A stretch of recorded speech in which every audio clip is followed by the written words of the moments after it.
You are listening to Lone Star Community Radio on 104.5 KCZW LP Conroe and 106.1 KZCC LP Conroe and worldwide on irlonestar.com.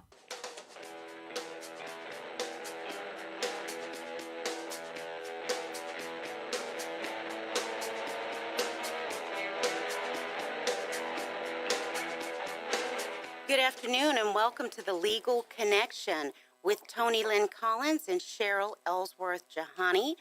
Toni and I are two licensed Texas attorneys, and we are here to just create a connection with you, reach out, help you with your concerns and issues that you deal with in the legal realm. Our website is www.legalconnectionshow.com. And you can give us a question at questions@legalconnectionshow.com.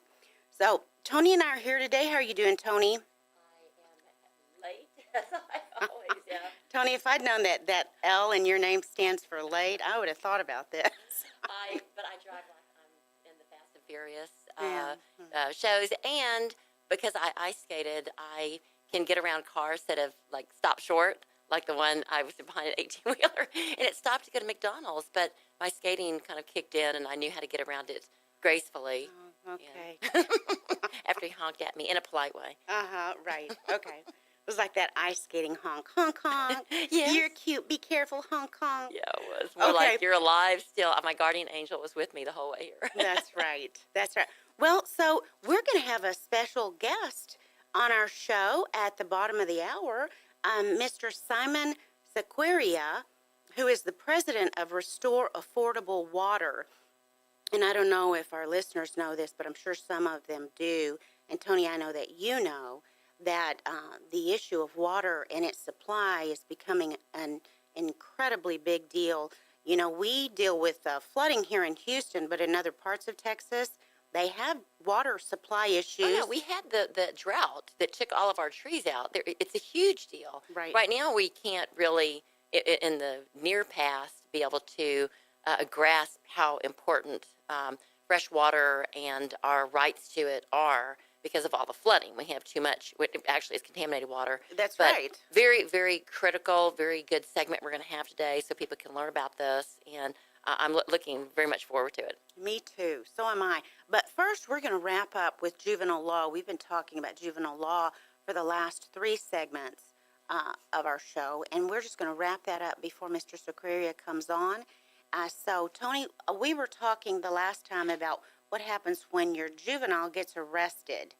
And we have so many viewer and listener questions on this that I'm just going to answer some of their questions. Okay. And since a lot of them, just like we had in the last segment, they are not, the answers aren't always common sense. You think you know, right, and you just don't. That's the problem with the law. Yeah. It's not intuitive. Not always. Yeah. Okay, so here, basically, if your child gets arrested for whatever reason, there's so many different reasons that a child can be arrested, and many times it's improper. But the police officers and law enforcement are only doing the best they can to protect the public and the child. So let's just say you're in a situation where your child's been arrested. Right. What to do next? I mean, it's got to be. I know from my own clients that these are very good parents. They work. This is not what they expected, and suddenly they're in this situation. So not to be frantic, we're going to answer the most questions. And so basically, what are the choices a prosecutor has when filing a case against a child in juvenile court? And this is just to kind of recap because we went over this last time. And depending on the kind of case and the age of the child, a prosecutor can file a petition requesting either the certification for trial as an adult, depending on how bad the crime is that they're charged with, a determinate sentence in juvenile court, or a trial before the juvenile court without a determinate sentence will take place.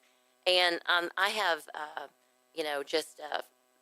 I have a very strong memory and recollection of going to trial in a juvenile case in Harris County where I just loved this kid. This kid was just the sweetest, most quiet child you can imagine, so polite, afraid of what would happen to him while he was in juvenile court.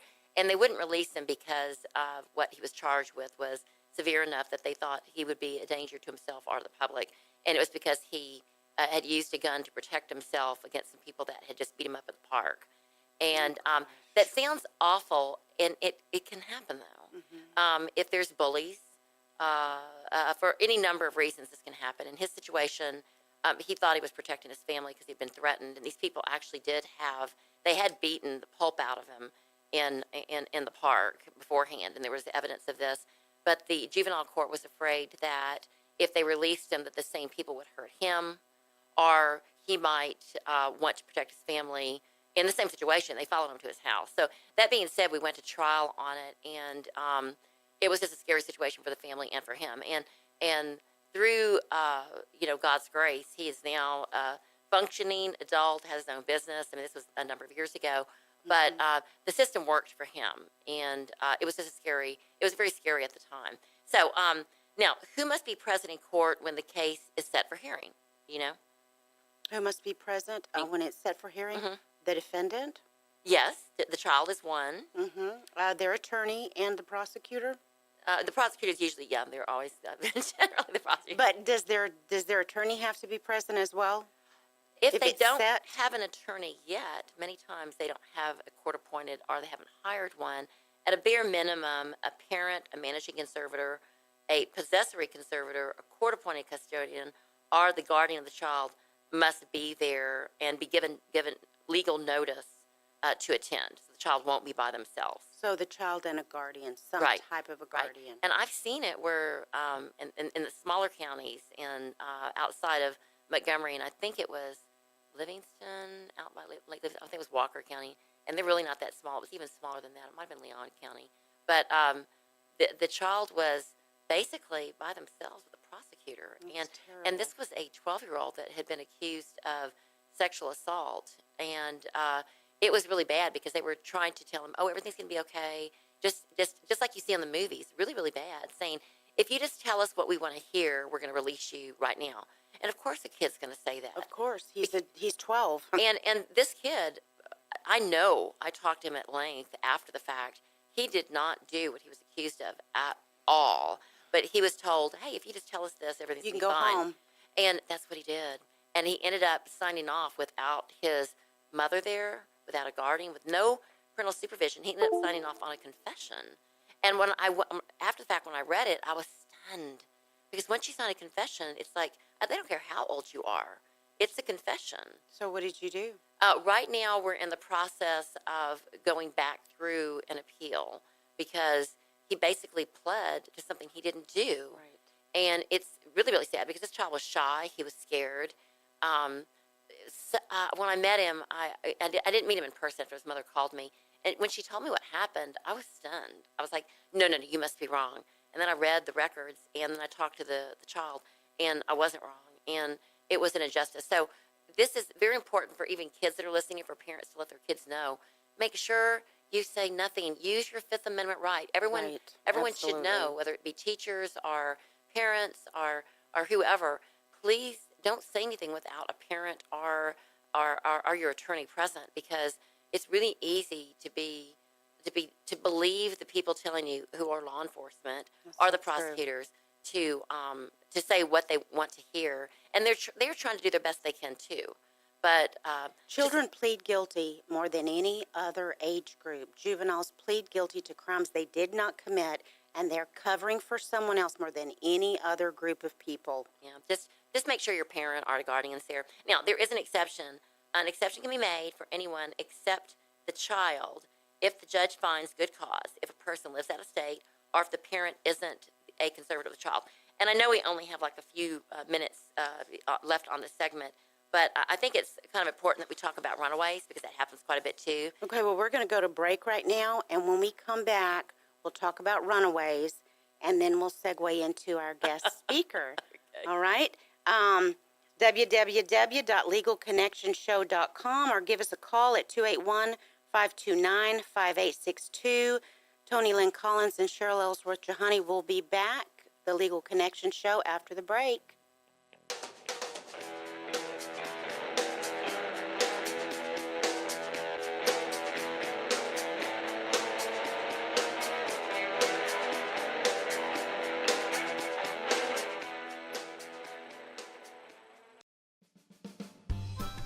Our talk shows and music shows are looking for sponsors. Want to expand your brand awareness? Reach the hyper-local audience in Montgomery County? Lone Star Community Radio sponsorships accomplish this. Want to see our stats and rates? Check out ourlonestar.com/sponsor for more information. Or call in and leave us a message at 936-647-3776 with your questions. Get seen on TV, YouTube, and heard on our podcast, FM, and internet radio. Support your local radio station with Lone Star Community Radio.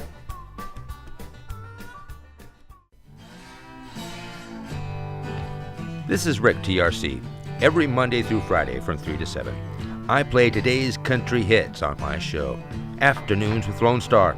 The type of music that makes you want to get off your seat, stomp your feet, sing along at the top of your lungs, and not care who hears, on Lone Star Community Radio, Conroe's FM 104.5 and 106.1, and as always on worldwide, irlonestar.com.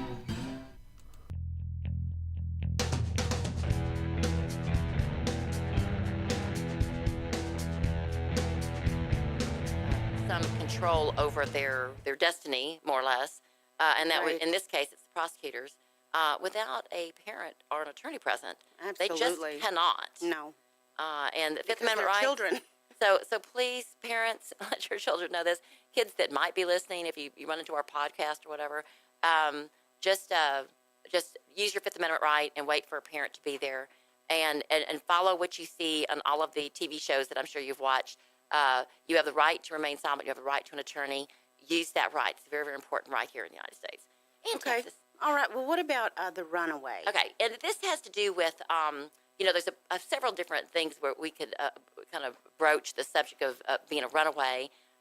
Children can't, by law, children have to be under the supervision of their parents, or unless they're married or they've been emancipated or whatever the case may be.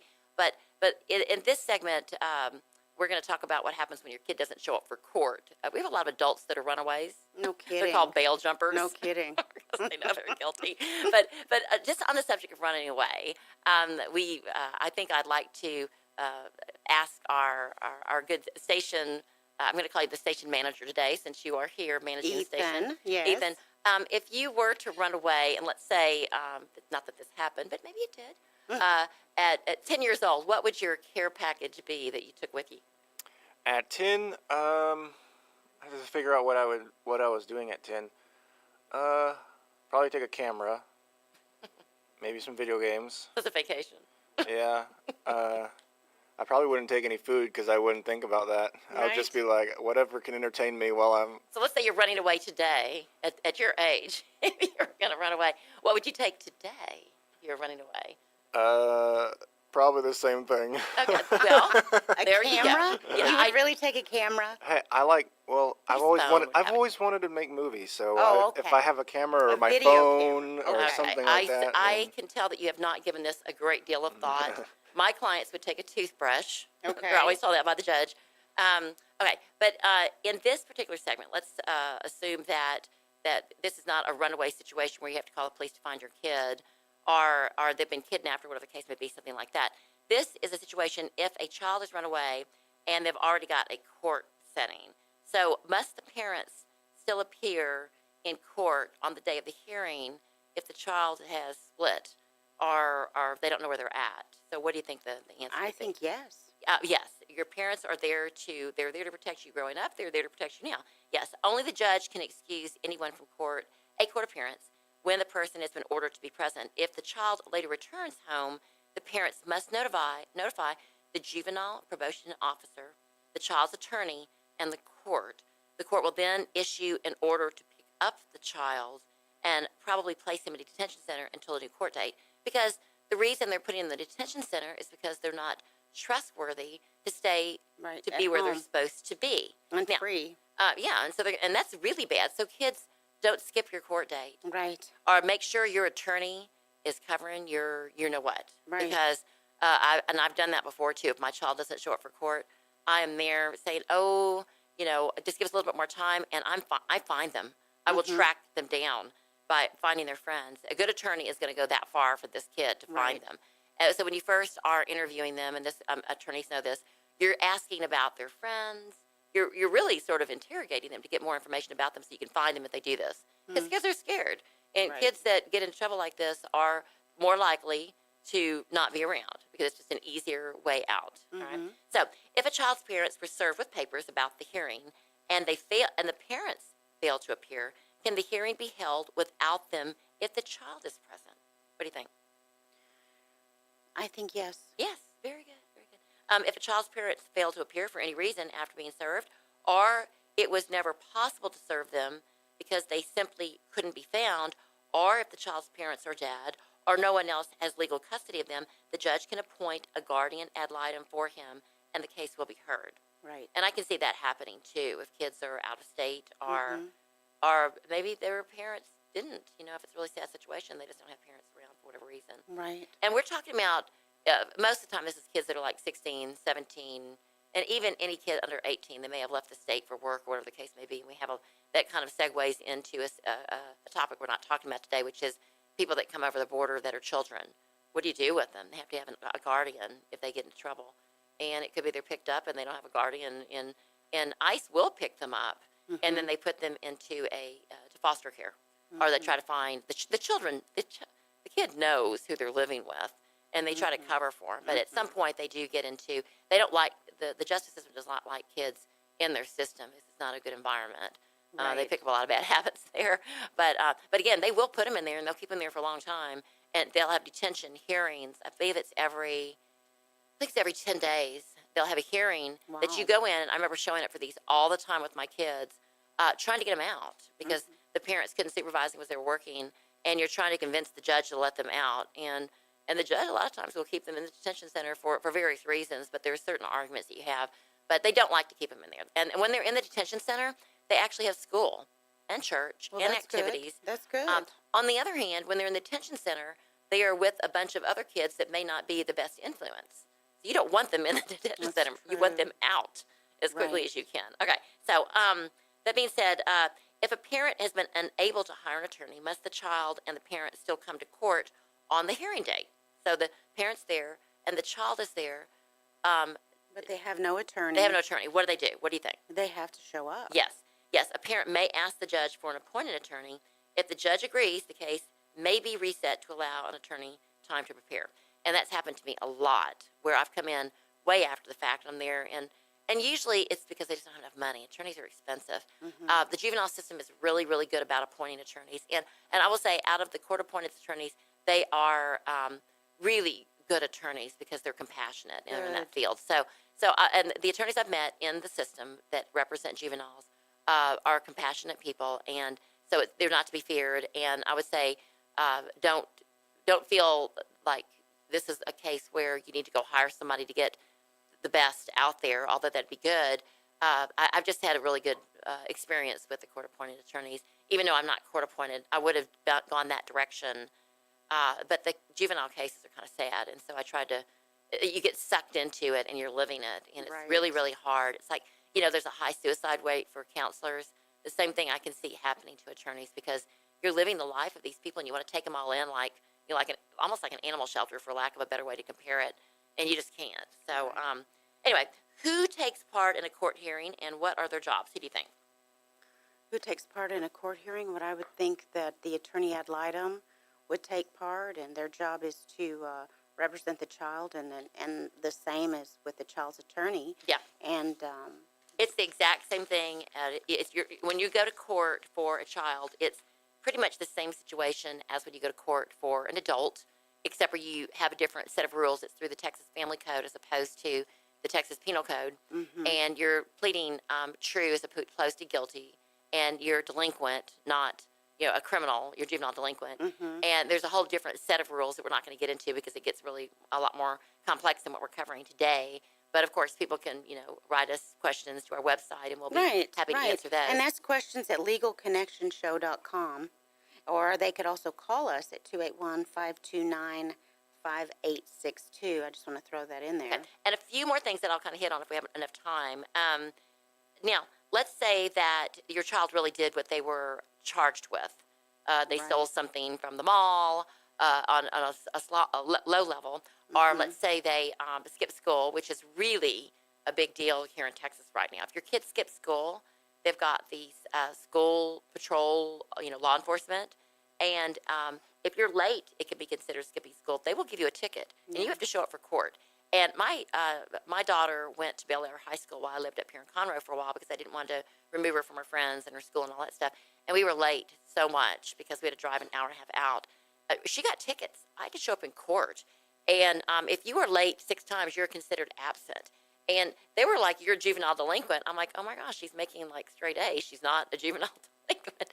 And I was an attorney, and it's really hard to fight this system because they get, I think, funding through the state. And I'm not an expert on this area, but get your kids to school on time because that's the same thing happened to my daughter, my youngest daughter. She just had a hard time waking up. And the school actually worked with her, but I was shocked at what a big deal they made. It was a huge deal. When we were growing up, no big deal. I remember. In other states, it's not that big of a deal. This is terrible. I went to Sharpstown High School, and I was late all the time on my own. It was on my own volition that I was late. I think in part was because I made pretty good grades, and I knew I could get away with it. And I had to walk, 5 miles in the snow, uphill, whatever. Both ways. But I had to walk, and I was late a lot. They did not care. No. My grades went down one semester like D's and F's, and I still graduated with honors somehow, so it was just one semester. But back then they didn't care about our grades either. They didn't care about that. Back in the old days, in the 70s. Right. My daughter actually said that to me the other day. Way back then, Mom, they didn't do that. They did not care. I was surprised that I was still even enrolled, to tell you the truth, one semester, and I came back in. But I think things have changed, how times have changed. Okay, so let me ask just one more question here. Does a child have a right to bail? What do you think? Does a child have a right to bail? No. Okay. It's that's kind of it depends question. Right. But yeah, they don't have a right to bail. But if you're under 18, wow, 17 and over, you can be charged as a crime. And so you have a right to bail if you're between 17 and 18. Okay. Even though you're really not a child. And well, that's interesting. Yeah, so no right to bail. The answer is not unless he has been certified for trial as an adult and transferred to the adult criminal court. Then he has the same right to bail as an adult. So if you're 15, you can But get if bail. you're not, if you're in the juvenile system, no bail. Yeah, you're treated You're either like a with little your kid. parents, with a guardian, or you are in the detention center. So kids, take note. That's right. Okay, well, we are going to go to break right now. This is Toni Lynn Collins and Cheryl Ellsworth Jahani.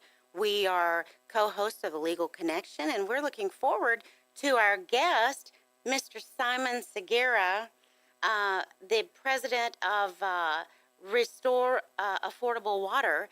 And so after the break, we're going to be talking about water rights and law. And Helen Keller, water, right? Water. That's right. Our connection. Yes. From blindness to speaking. No, we're super excited about this. We know that this is a big deal. And I just want to tell you that you can like us on Facebook at www.facebook.com. You can love us on Facebook. You can. You could love us. But please don't hate on us. /Legal Connection Show. We will be right back after the break.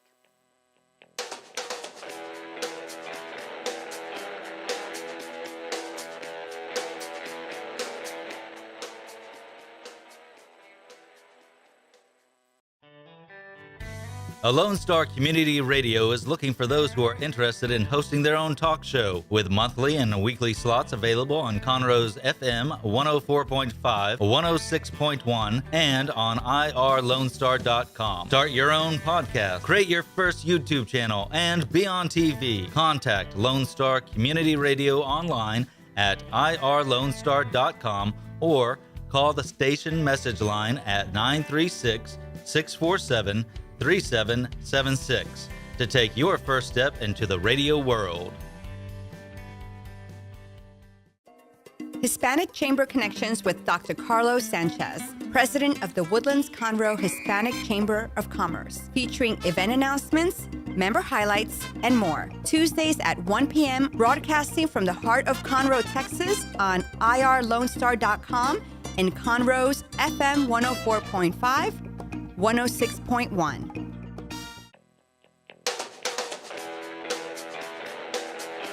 Welcome back to The Legal Connection with Toni Lynn Collins and Cheryl Ellsworth Jahani, and we are very excited today.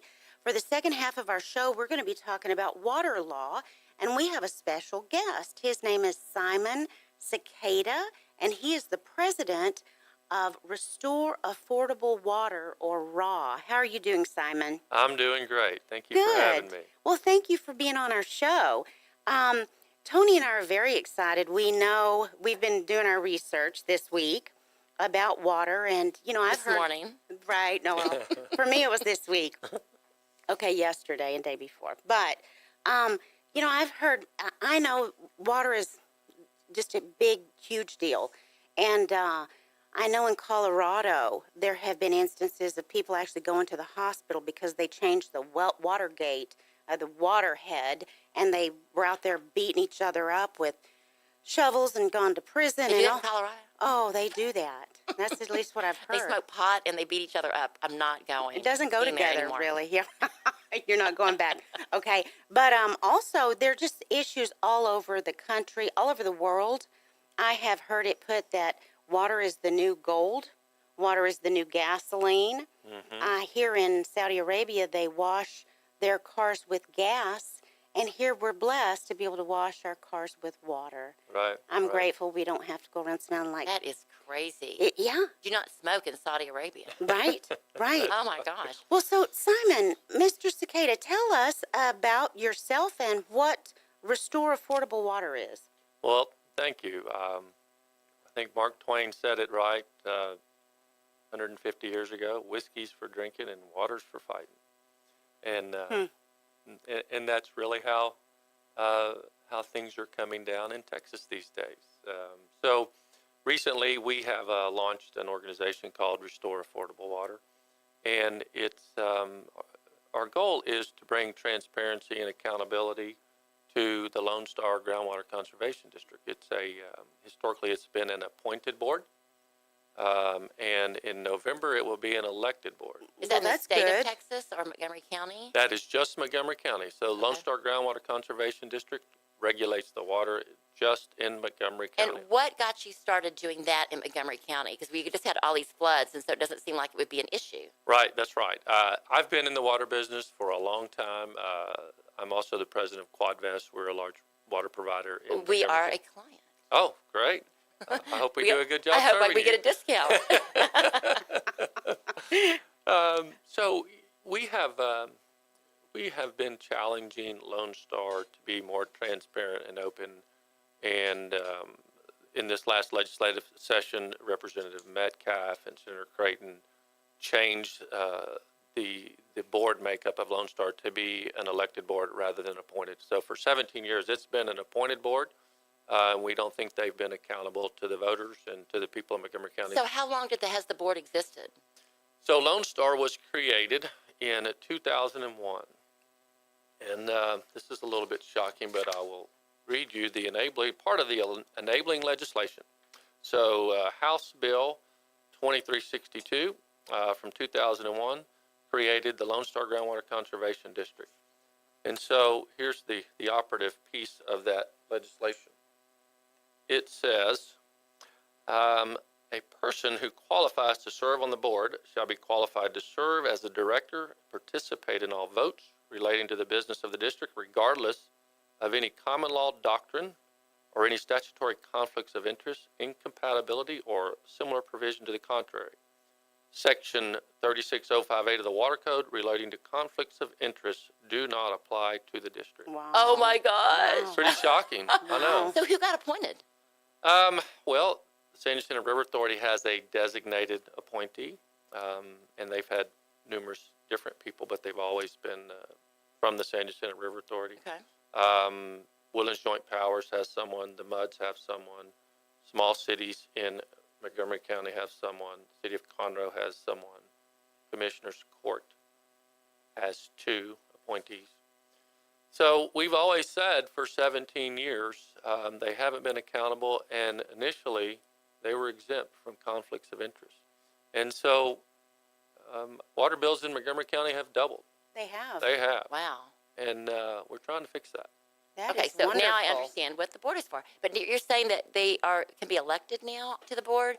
Who votes? So in November, there will be an election, and there will be all 7 board members will now be elected. That is wonderful. Wow. And how do you get on the ballot? That sounds exciting. Toni wants to be on the ballot. I do. Oh, perfect. We would love for you to be on the Don't ballot. want me. I asked too many questions. But She's the landman. well, I'm a landman, and I'm intrigued by that because I know the rule of capture. And over here in Montgomery County, you know, the San Jacinto River Authority, all that, I'm very interested in all of that. So tell me about that. I'm assuming that maybe you'll run to be on the board, or Yes. you're already on the Would board, you? or No, I live in Cypress, so I don't live in Montgomery County. Okay. what? I know. So I would love to be on that board. But So we have elections in November. How can our listeners find out about the people that are actually running? So one of the things Raw will be doing is we're talking to potential candidates. We'll end up endorsing certain candidates. We will have a candidate school to talk about here's what's expected of you at Lone Star. And as we get closer to the election, we expect to endorse candidates. I mean, I'm sure a lot of people don't even know about this. So where is candidate school? Well, we don't know yet. We haven't set a date and a time yet, and we're just now talking about the different people that want to run, and we're talking to them and explaining to them what's involved in running and how much time and energy and effort. You don't have to be a water expert. You don't have to be a lawyer. You should probably have a healthy distrust for the government, And respect for water. respect for water, conservation minded. Use water. Sure. And live in Montgomery County, I would assume. You have to live in Montgomery County. We would certainly expect you to honor private property rights. Groundwater is private property. Groundwater districts didn't always believe that, and recently some cases have come out, and it's crystal clear that groundwater is private property. Okay, so tell us about that. Yes, we want to know about that. Okay, so historically, groundwater districts would say that groundwater is private property, but it's not owned in place. You only own it when you get it to the top of the ground, Right. which kind of sounds a little bit odd. And a famous case, Day versus Edwards Aquifer Authority, challenged that ruling. And where was that from? Texas? That was in Texas, and that was a farmer named Day McDaniel. And the Edwards Aquifer Authority basically said, we're not going to give you your water. We're going to deny you a permit. So it must be like Austin, Edwards Aquifer, or San Antonio? Yeah, west of San Antonio. Okay. I don't remember the county. I'm thinking Big, the movie Big. Okay. Yeah, he was a pecan farmer. Okay. And for 10 years, it went back and forth through the courts, and eventually went to the Supreme Court. But what was he arguing about? Did his water get stopped, or? Well, he had applied for a permit to pump water out of the ground and into a lake, and then pump out of that lake to irrigate his pecan orchard. Okay. And Edwards Aquifer Authority said, no, that once that water touches that lake, it's ours. Oh. So they were telling him if he wanted to do that, he'd have to dig his own lake, I guess? Well, he had his own lake, he had his own well, and he had his own lake, and he was just impounding his water. Right. Into And the bigger lake. yes, and he was Oh. going to suck out of that and irrigate. Oh, they're saying once it hits our lake, it's ours. Yeah. Okay, got it. They denied him the permit to irrigate his orchard. Okay. And here's what the court said about it. They said, we decide in this case whether land ownership includes an interest in groundwater in place that cannot be taken for public use without adequate compensation guaranteed by Article 1, Section 17A of the Texas Constitution. We hold that it does. And so that really sent shockwaves across the groundwater district community in Texas. That now the court is saying groundwater is private property protected from takings. Not that they can't take it, right? They can widen the highways, they can take our land, they can take our water, but they have to pay us for it. Okay. And so we've argued for years that Lone Star has done exactly that to all of us in Montgomery County. Okay. And now, go back. Lone Star, that's the board? That's the Lone Star Groundwater Conservation District. Okay. Now tell me, because I've got to dumb all this stuff down because I'm trying to absorb it all. How have they done that? So Lone Star has replaced the private property rights with a permitting scheme. Okay. So they require all water providers to get a permit From who? from them. They issue the permit Oh, Through the gosh. state. through Lone Star, Okay. the local groundwater Montgomery district. County. Yes. Montgomery County, as in not the city of Conroe, but Montgomery County and all the little areas that are within it. It's the Lone Star Groundwater Conservation Districts whose boundaries are Montgomery County. Okay, so to get this permit, you have to go to Lone Montgomery Star. County over here in this, located off of Main Street. No, you go to this groundwater district. Where's that? They are north of Conroe. Okay. It's a separate entity. It's Okay. a totally separate agency. Okay. It's the one that has all those people that are appointed from the Right. powers that I just be. didn't know where they were located. I thought you go to the county, but you're saying it's its own. Yeah, Totally. its own Wow, thing. I did not know that. So you have to get a permit from this different place. Right. Right. Okay. And so if you don't, if you don't comply with their rules, they will fine you $10,000 per day per violation. What? It sounds like Oh, my OSHA. gosh. My goodness, really? Okay, Wow. so how do they know? Does your neighbor turn you in, or?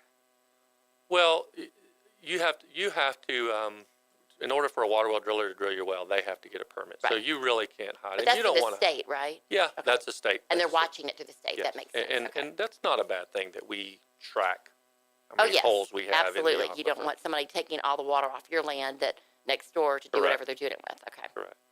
So Okay, listen. Well, this is a great conversation. We're going to go to break right now. We're just going to take a short break.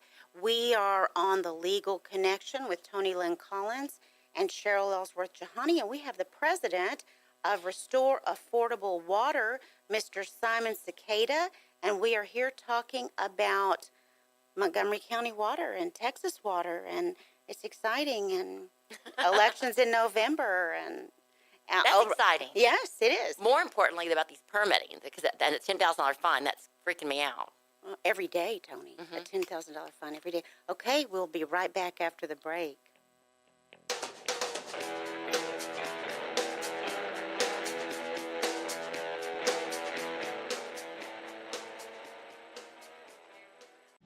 Lone Star Community Radio is Montgomery County's radio station with talk, music, weather, and traffic for Montgomery County. Have a question or comment about one of our shows? Just contact the station on irlonestar.com or call in and leave a message at 936-647-3776. Get involved with your community with Lone Star Community Radio. Attention movie lovers, The Ticket Stub is a new radio show servicing Montgomery County that is meant for you. The Ticket Stub is available live every Thursday at noon on FM 104.5 and 106.1, as well as anytime on irlonestar.com. Connor and Dick will let you know what's coming out in the theater, what is worth streaming, and what's going on in the world of film. The Ticket Stub, your home for movie talk.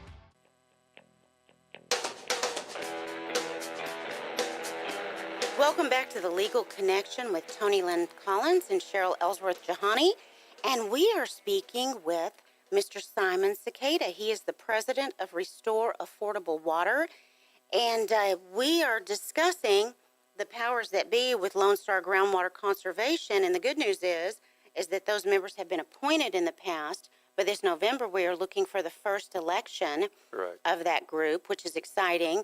And Mr. Sequeira's group, Restore Affordable Water, is an instrumental piece in ensuring that those elections are well-informed and fair and representative of the community.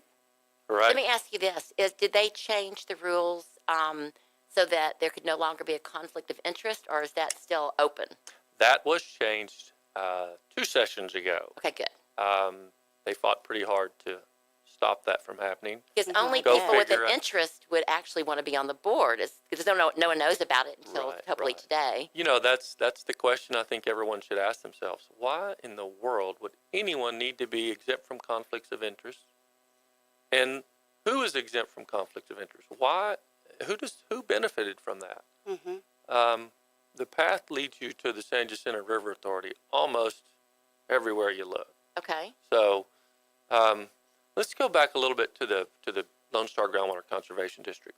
So today in Texas, there are 99 separate groundwater conservation districts that, for the most part, have counties as their boundaries. Okay. So Harris County has one also? Harris County has the Harris-Galveston County Subsidence District, Okay. Fort Bend Subsidence District. Blue Bonnet Groundwater District has 4 counties Okay. in their district. Liberty County does not have a groundwater district. So it's kind of a hodgepodge of regulation, and we think about it as 99 different railroad commissions. Imagine if we had 99 different railroad commissions across the state that It would be a disaster. it would be a Well, disaster. particularly near county lines. Yes. So they're regulating based on political boundaries and not aquifer boundaries. So our aquifers stretch across multiple counties, but these districts regulate on per county boundaries, and it is a disaster. Okay. And tell me, give me an example for our listeners how a person like me would be affected by this disaster. So in Montgomery County, we are limited to 64,000 acre feet a year of pumpage. There's nothing special about that number. We believe it's a reverse engineered number. That number was designed to force water providers to sign a contract with the San Jacinto River Authority. Okay. And what does that cost? It basically doubles your water bill. It's a gallonage charge of about $2.70 per And who thousand sets gallons. that rate? The San Jacinto River Authority. Okay. So how do you, that's a monopoly. So how do you get around that? Yeah. Well, the first step to getting around it is to change the rules at Lone Star. Okay. And there are several lawsuits filed against Lone Star Right now right now, pending. in Montgomery County? In Montgomery County, there's a hearing on Wednesday here Okay. in Conroe. What court? Maybe on 284th. Okay. I think it's the 9 o'clock hearing. And that's on Wednesday? Wednesday, the 25th. I have my date right. Next Wednesday. And will you be there? I will be there. Are you a witness I'm or a plaintiff. plaintiff? Oh, are you? Yes. Okay. Good for you. Yes. Did y'all hear that? Somebody is doing something about this. That is great. Well, I'm definitely going to be there now that I'm gonna kind of be there, involved because too. I want to hear more about it. But okay, so you're a plaintiff, and what is your cause of action? Well, we just want Lone Star to comply with the law. If groundwater's private property, and it is, and it's owned in place, then Lone Star has to follow the law. Okay. And so implementing a 64,000 acre feet arbitrary pumping limit on just us in Montgomery County is not constitutional. Harris County pumps 300,000 acre feet a year.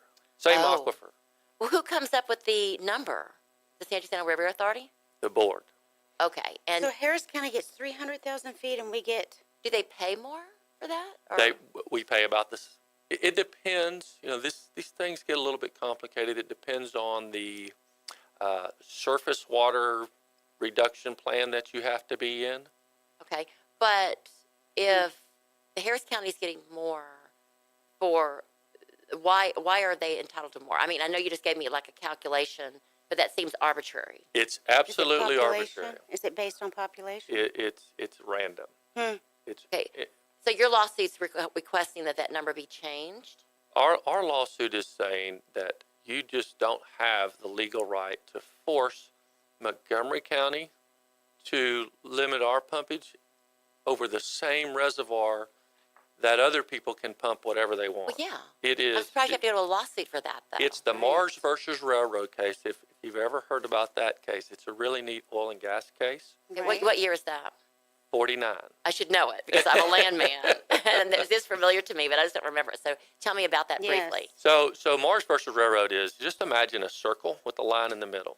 And the Mars family owns half, and another group of people own the other half. And so the other group of people decide they want to produce oil and gas out of their land, and they start producing oil and gas. Well, the Mars family says, we don't want to produce oil and gas right now. So we're going to drill these blocking wells up against our up against I the remember boundary. this case. And so they drill a bunch of wells on their property, and they actually stop the draining of the minerals to their neighbors. I mean, I didn't know that we had that technology. In 49, we 49. certainly didn't, but So the Railroad Commission steps in and says, hold on a second, Mars family, we're going to implement a well spacing rule that only applies to you, not their neighbors. they can't do that. They can't. So that goes to the Supreme Court. Of course, the Mars family wins, and it was a takings of private property. Here in Montgomery County, it's exactly what is happening. Okay. Our private property is being drained by our neighbors because of regulations. And you mean neighbors, other counties? Other counties. Mm-hmm. And Okay. even inside of Montgomery County, this is what's called a user-based district, which is we're going to decide who gets a permit and who doesn't based on the criteria that we come up with. Okay. Whether it's right or wrong, it's just instead of a correlative rights, which is you own a certain amount of land and you get a certain amount of water, it's a user-based district. Okay, now I'm going to go backward just a little bit because I'm selfish All right. about my water bill, and I want to find out. So we get a new set of people on the board, and somehow this will segue into us having to pay less because of something that's going to be done. How does that work? So this is going to take a while. This has been 17 years in the making, and it's not going to get undone overnight. Right. First, we have to change the board at Lone Star, and we have to fix the rules. And then we have to go to the River Authority and say, we don't need you because we don't have a water problem in Montgomery County. We have a government problem. Exactly. Okay. That's Exactly. the issue. Right. So to look at your case, we can just look at the clerk's records, right, to kind of follow it? Okay. But you're in the 284th at 9 a.m. next Wednesday. And the case call is what to what? We can look it up? It is City of Conroe et al. Versus the Lone Star Groundwater. Okay, so the city of Conroe is also a plaintiff. We have a coalition of Conroe, Magnolia, Shenandoah, a bunch of other Oh my water gosh, I'm definitely going to be at that hearing. You said it was on That'll be Wednesday? great, right? Wednesday, yes. I'm going to be there. All right. Well, listen, we want to thank you so much for coming out. Mr. Simon Sequeria, the president of Restore Affordable Water, talking about the current issues that are going on here in Montgomery County about water and the cost of water. It affects every citizen that's a taxpayer in this county. So we want to thank you for being here with us today. Thank you for having me. Yes, absolutely. And Toni Lynn Collins and Cheryl Ellsworth Jahani want to thank our listeners for listening. You can check us out on www.legalconnectionshow.com, or you can send us questions at questions@legalconnectionshow.com. You will find us here every Tuesday live from 12 to 1 on 104.5 or 106.1. And Toni wants to tell you, serve. Oh, that's right. Serve Serve God. God by serving your neighbors. And that's what we're doing here with our guests and by answering all your questions to the extent that we can. Free of charge. Attorneys are expensive, and being in lawsuits, as we all know, is traumatic for all. So hang in there. We're pulling for you. We'll see you next week.